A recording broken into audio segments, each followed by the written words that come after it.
同学们好，欢迎收看 Affordance 其他应用的课程。科技进步快速，是你我有目共睹的，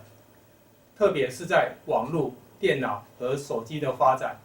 人手一只手机、平板已是常态，基地台和 WiFi 到处都能连线，因此每天上网接触到很多资讯。为了让这些资讯不会让人们因界面杂乱而不去使用，所以设计师们着手研究 UI 使用者界面的设计，正是目前非常前瞻的趋势。无论是苹果、微软或是一些交流平台的电子商务，都大量运用到 Affordance 的能力，为了让使用者可以清楚查询资讯和方便使用。接着，我们就来了解一下 UI 使用者界面的 Affordance。Affordance 的启示方式一般被分为以下几个类型：外显的、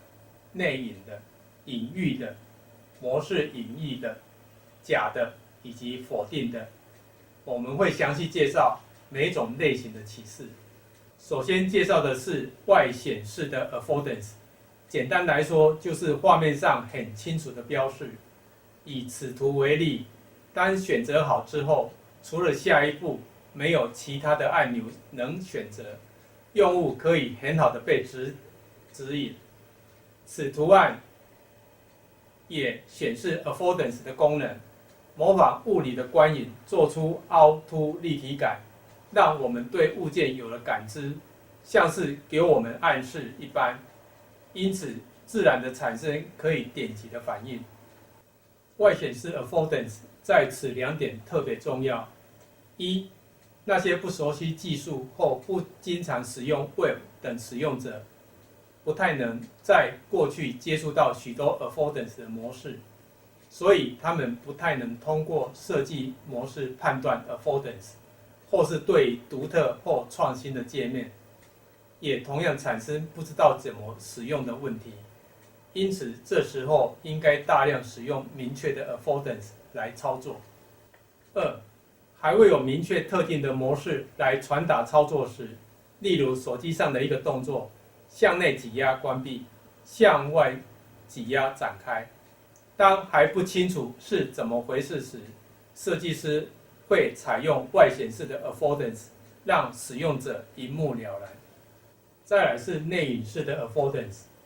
隐藏的 Affordance 通常用于复杂的界面中，如果每个单独的 Affordance 显而易见，会使界面混淆或混乱。可以巧妙地使用隐藏的 Affordance 来强调不太重要的行为，例如当滑鼠移动到界面上才会做出反应。但是在考虑是否使用隐藏的 Affordance 时，必须先猜想使用者是否可以在不知道此操作的情况下，愉快地使用此界面。如果答案是肯定的，那么隐藏的 Affordance 就适用于此操作。再来是隐喻式的 Affordance， 信封图标启示着发送电子邮件，房子图示启示着回家，电话图示启示着打电话的功能，链条图示启示着建立连结。在复杂资讯中，比起使用外显的启示方式，使用从现实世界物体提取出来的隐喻，我们能更快地传达讯息。模式隐喻是指能够传达某些特定的既定隐喻，例如大部分设计师现在都使用电话图示来传达打电话这种启示，用爱心图示来传达喜欢某物的启示。如果设计师相信有更好的隐喻存在，他们就可以打破既有的模式，但是要确定使用者已经熟悉或是学习了这种既定的模式才行。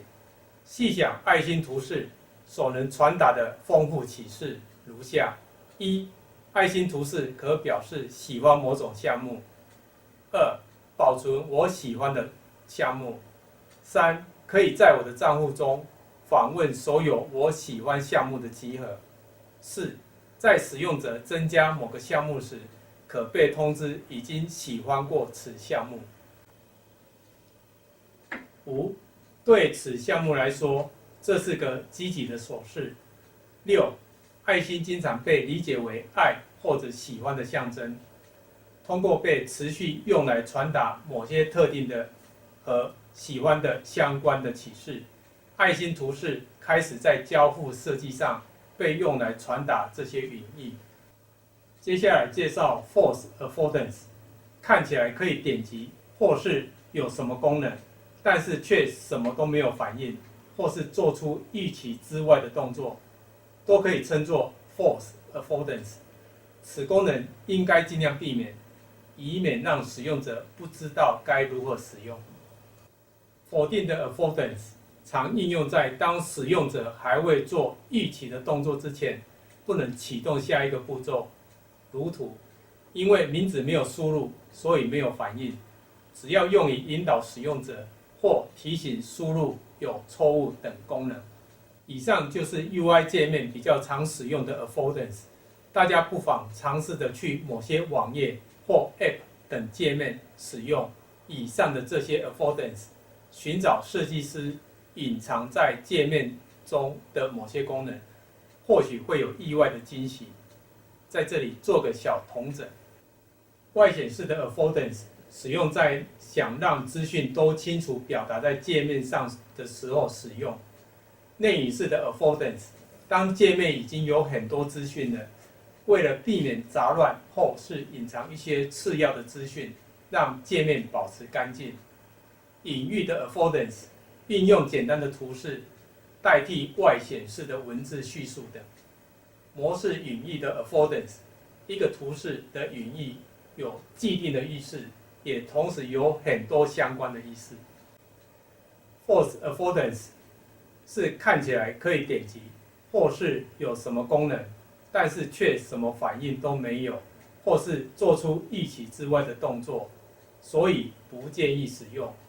否定的 affordance 在使用者做出正确反应之前，不会先有动作，有指引的作用。如果各位同学有兴趣，可以去看看一些大厂设计的 UI 界面。课程最后做个总结，现在 affordance 的应用在人跟物之间非常常见的，而且被广泛应用着，可以说是达到了一种模式，好像使用者与设计师和产品的默契，运用引导的方式，让使用者能够自然而然的操作。但同时 affordance 的产品又好像没有特定的使用方式，而是视情况而定。例如看到栏杆会让使用者想要去扶着、靠着或是挂东西等行为。将 affordance 带到科技面上，例如 UI 界面设计，当让使用者学习使用没有按键的手机时，就已经进入了铺陈的效果了。从触控手机到智慧手机，对有立体的图示本能的去按，一直到后来扁平化的图示，使用者还是知道怎么使用。种种学习的途径，让之后设计的界面操作，如同身体本能的反应一样自然而然。affordance 的活用，让复杂东西变得简单，而且没有阻碍。希望各位同学可以学会应用 affordance， 无论是在产品或是在网页设计等，